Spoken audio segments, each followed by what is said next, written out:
Question 2. Motor City Dance Factory is my home community and where I began my teaching journey.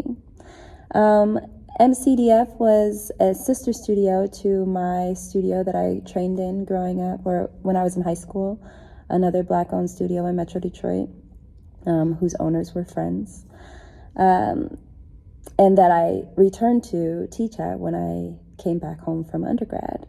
And when I got there, the families there mirrored so many of my identities and experiences in life because we shared the same community. Living community, socioeconomic status, race, a lot of different ways that we were connected. And because I was an in-group to that community, I was so zealous about my engagement there, it was easy for the studio owner, who is now a good friend of mine, to believe in me enough to put resources, the necessary resources, behind my ideas to influence young artists.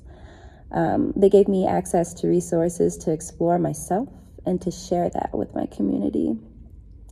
I taught in that community for 11 years, maintain those ties to that community today, and as I continue to explore myself through this craft, I continue to engage with the community in new and evolving ways.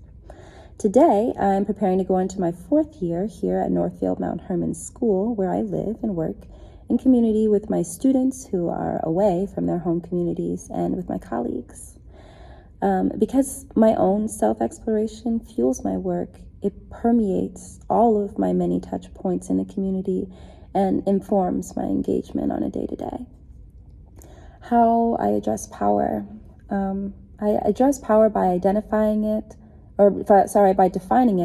identifying it, and examining it. Who has it, who doesn't have it, and why, which requires us to look back in order to move forward. Similarly, with privilege, it's a constant cyclical process of self-examination to identify the privileges we hold, how we'll use them, and the effects they will have on our communities and in our lives. A lot of my work, what I make, what I teach, and how I teach is in exploring history, both known and unknown, to build context for the intentional decisions that we're making about ourselves and how we engage with our communities.